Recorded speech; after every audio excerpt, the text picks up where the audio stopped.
Hello, I am Davis. And I am Dennis. And today we are twin testing the Subaru Legacy Outback 2.5. It's no longer called the Legacy Outback.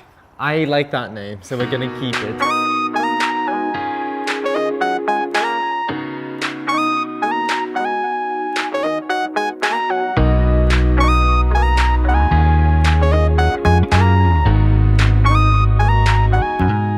Okay, the 2020 has just been revealed and it looks stunning, doesn't it? Yes, it actually looks amazing. I love it. But what if you can't wait a year to get your hands on that? Yes. What if you're like impatient? You need a car right now. Yes. Should you get the 2019 version or should you just really wait? We're about to find out.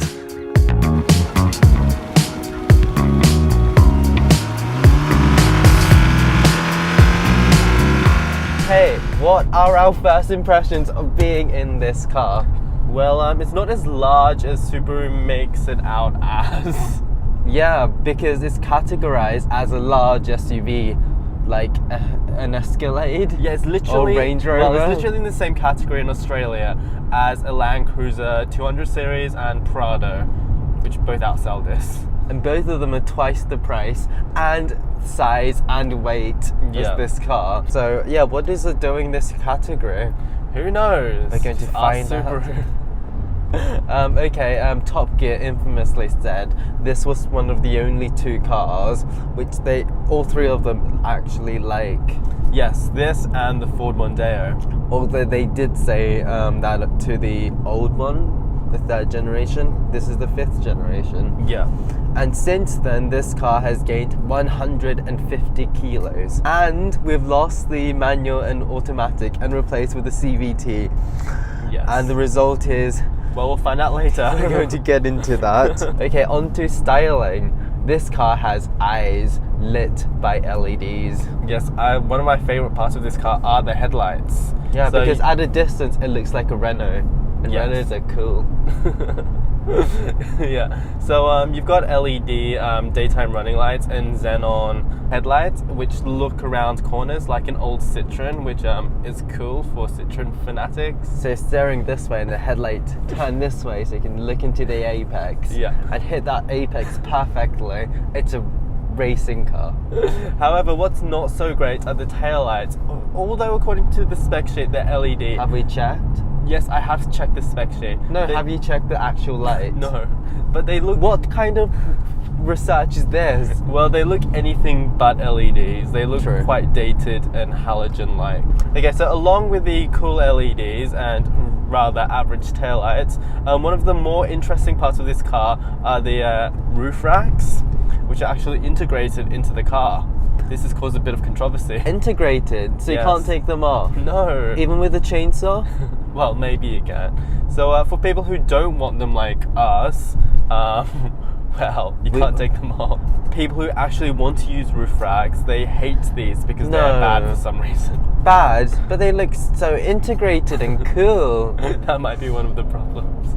Overall, I think I quite like it because it's basically a lifted estate car, and I love estate cars. They're in right now. Yes. You know, we've got the Audi Allroad, the Passat All-Track, the V90 cross country, stuff like that. I just love how you've got these ordinary cars and they're sort of made to look a bit butch and we've got cool. all this plastic cladding. I love plastic cladding. Although I know lots of people hate it, I just love how tough it looks and how Don't you remember in the olden days when people paid extra to get the plastic cladding painted? Yeah, like on a Rover 25. And now we're paying more to have plastic cladding unpainted. What is happening with the world? Something else about the styling, it's got an exhaust and it's real. Yes, however, it's not a special exhaust, so it's nice and hidden away. You know, if you don't have it, don't flaunt it, and I'm fine with that. The 6-cylinder gets 2 exhausts, but I think Yes, that's a bit does. too saucy for me. Yeah, overall, I quite like the styling of the car, but it's nothing remarkable. LEDs though. All cars have LEDs now. True. So now should we talk about performance?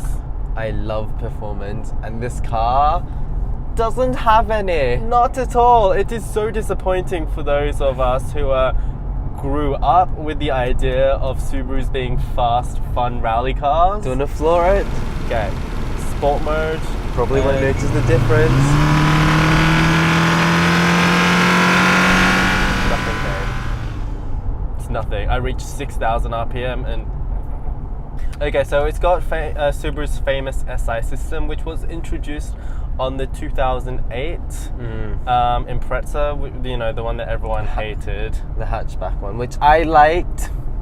It's cool, okay. And there's literally one behind us right now. So basically what it does is give you a little graph on your info screen. Exciting. And it's a little bit steeper, and that's what it does basically. If you're a fan of line graphs, this is the car for you. It just holds the revs a little bit higher and makes the accelerator a bit packier. Apart from that, absolutely nothing. What about the dials? The dials, they don't do anything, but if you put the transmission in manual mode, they turn from a nice blue to a gorgeous brown. Why brown? Well, I think it was supposed to be orange. Well, it's the color your pants are going to be after you floor it in this mode. Like, did no one see that it was brown, not orange? So this has a boxer engine. When they do the boxer move, I think we missed. Basically, the cylinders, instead of going like this, they're on their side. They're pushing against each other. Yeah, for those nerds out there, it basically means that the engine can be lower in the center of gravity, which means that it should handle well. Yes, this is what Teslas do, right? Put the heavy stuff right at the bottom, so you've got a low center of gravity. Yeah. But the engine, yeah, not good. It's quite lardy. I think it sounds okay, the engine. It's a bit thrummy. Yeah, we've got that bit of that boxer thrum.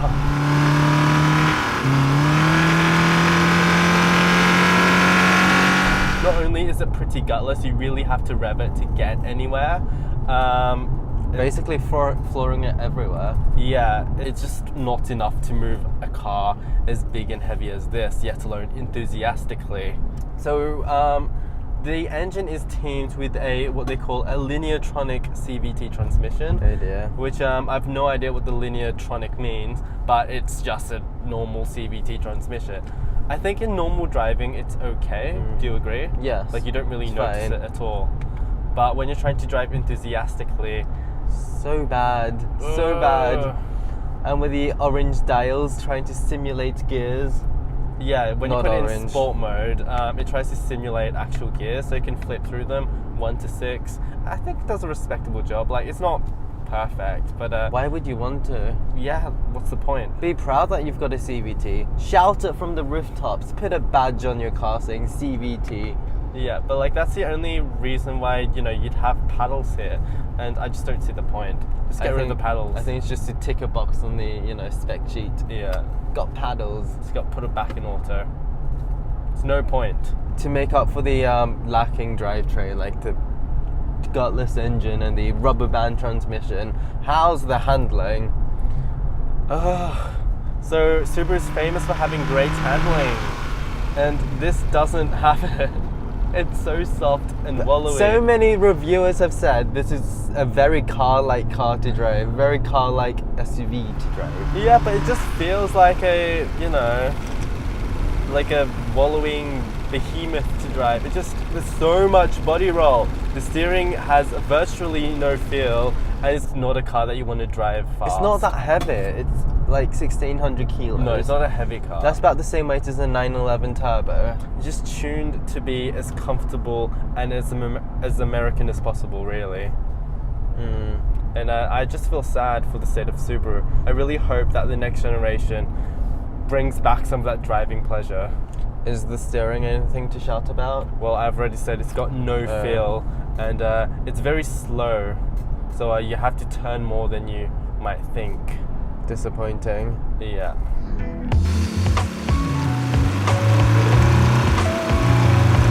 Okay, so now that we've talked about the performance and the handling of the car, now it's time for the most fun part, the toys. Yes, and this car has a fair few. My favorite thing about this car is you don't really have to drive it, which is good because we've determined it's not great to drive, is it? Not at all. It's got all the standard driving aids that cars come with these days. It's got Subaru's eyesight system, so it comes with 2 cameras. Yeah, up the here. 2 stereoscopic cameras. It comes with radar, so it can follow the car in front using radar cruise control. And I will demonstrate right now how it's like to not steer with a lane keep assist. As we can see, the car can see the lanes on the left and right.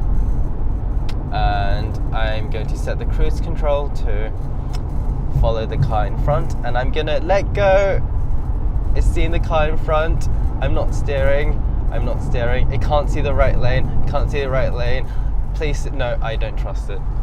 Yeah. Basically, it's pretty bad. So the lane keep assist, I feel like it nudges you all the time. You get these small corrections in the wheel, and it's more of like a last resort than something you can use as a tool. My main problem is I can clearly see 2 lanes in front of me, but quite often the car can't. Like right now, I just don't understand. It's so obvious. There's 2 obvious white lines, and the car can't even see that. Yeah, You and can't trust it. when it does work, it just zigzags.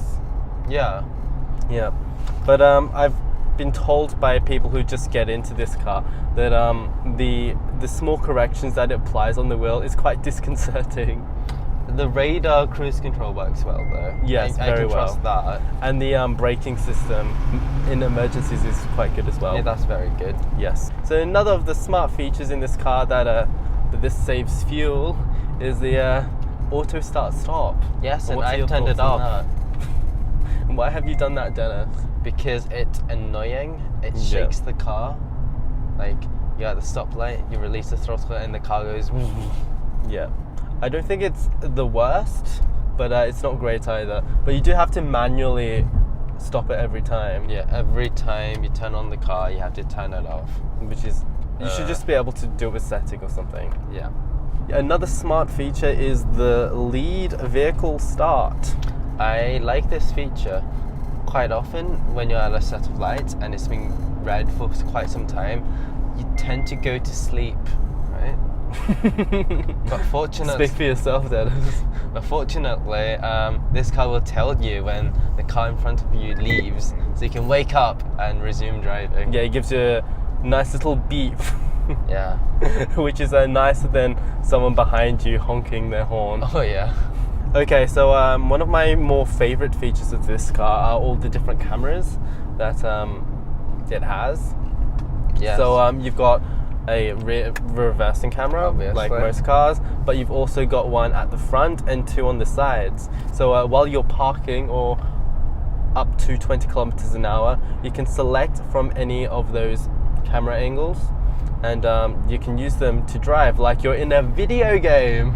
But the moment you reach 21 kilometers an hour, It's the all game gone. ends. Yeah. You're back to reality. You have to look out the window. This car likes to beep at you. Yes. So if I was to stray over this lane, there you go. Yeah. Lane departure beep. It beeps at you when it thinks you're about to crash, which is almost all the time, it turns out. Yes. And yeah, it's just a series of beeps, this car. So the passenger might ask you, "What's that beep?" You can go, it was you my can, bad driving. You can go, "Don't worry, the car thought I was about to crash." But we didn't, so we're fine. This car's dials, it's got a pair of quite normal looking dials. Yep. But in the middle there's a screen. Yes, it's a 5-inch screen, which is the same size as a smartphone from 5 years ago. Yeah, so you can flip through a variety of features. My favorite mode is the speed limit feature. So it shows you what the speed limit is, and then you can try to match that or whatever. Okay, and that brings me on to the interior itself. What are your opinions, Dennis? It's quite nice. The materials are really high quality. Yes. Actually, my first impressions of this interior is that it's surprisingly plush. Granted, my expectations were very low, but these are literally the squidgiest armrests I've ever felt. Like, the squidge just goes all the way. And this center armrest as well is very squidgy. Not as squidgy as the exterior ones though. I think they should make the squidginess more consistent. The plastics overall are very good. So much squidge everywhere until you get down low. That's fine. Yeah, you know, you're gonna scuff them, so soft touch plastics like in our Mini. Yeah, they break after a while, so these hard plastics are actually a good thing. There's tons of piano black though. Are you annoyed by that? No, I like piano black. It's shiny, it looks good. In this case, where it's, you know, would be silver or something otherwise, I really like the piano black. It looks good, but it's hard to clean. But just clean your car, guys. Yeah, the rear seats actually, I'd say, are the best part of this car. Yeah. They are literally the most comfortable. The seat back, they recline. You've got a armrest that comes down in the middle. And limitless legroom. I can literally have my legs fully stretched out.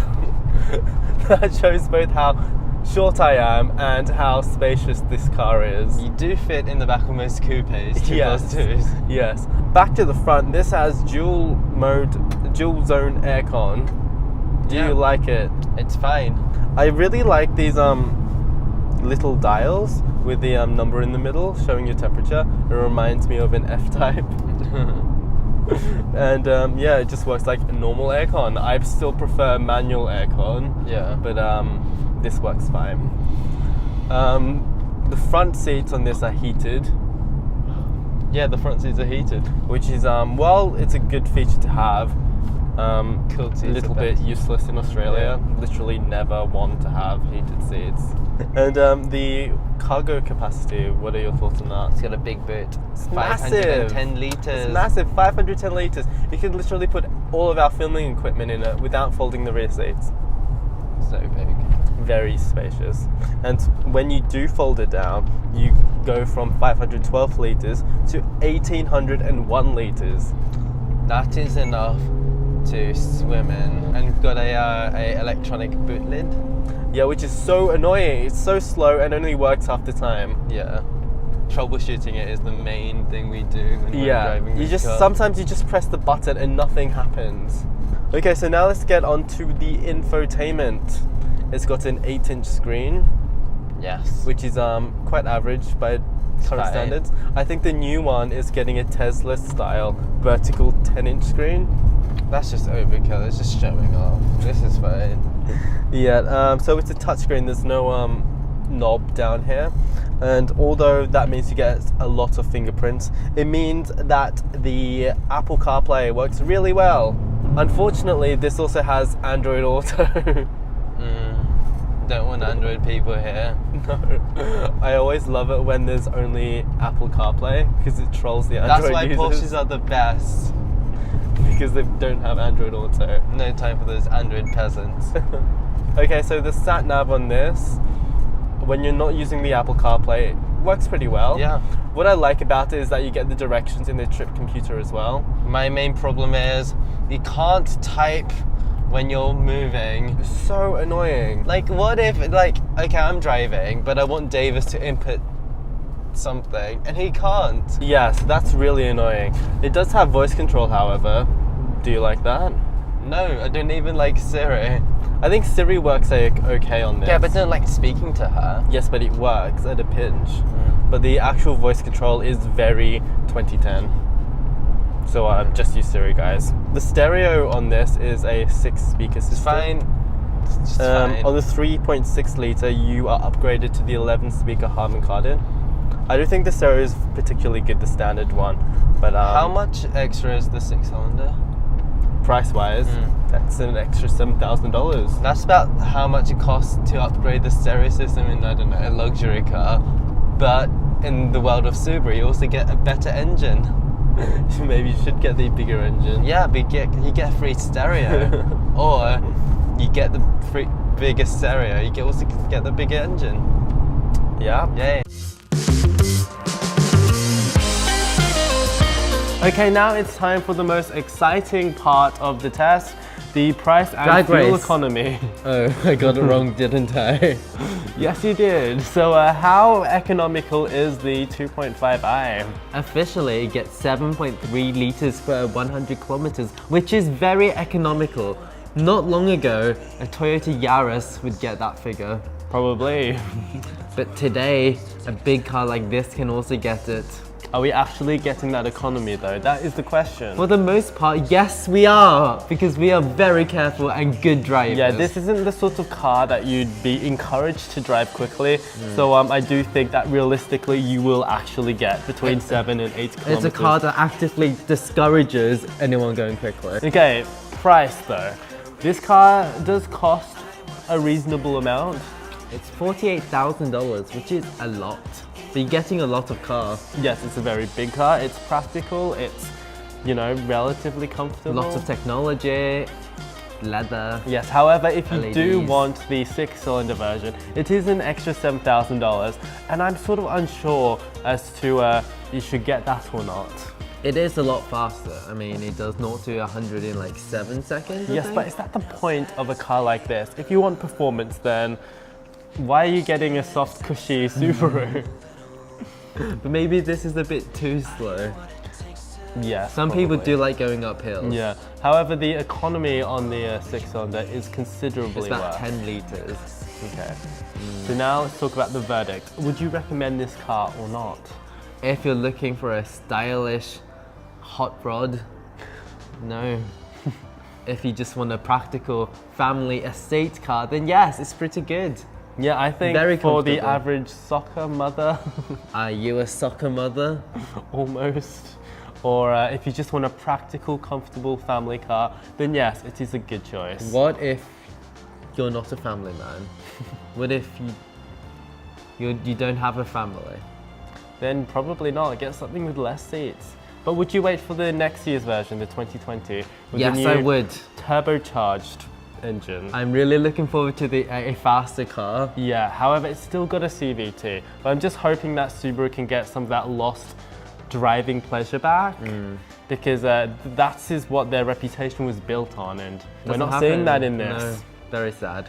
And as a result, I'm only giving it a 7 out of 10. The 7, okay? I am much more forgiving. I am giving it a 7.5, which gives it the twin test score of 14.5 out of 20. or 7.25 out of 10. That is a tough score to beat. How does it go on our leaderboard? Well, okay, so if you enjoyed this video, don't forget to like and subscribe if you'd like to see more videos like this. You can find it by subscribing and looking and cyber stalking us. And on that note, Goodbye. toodaloo.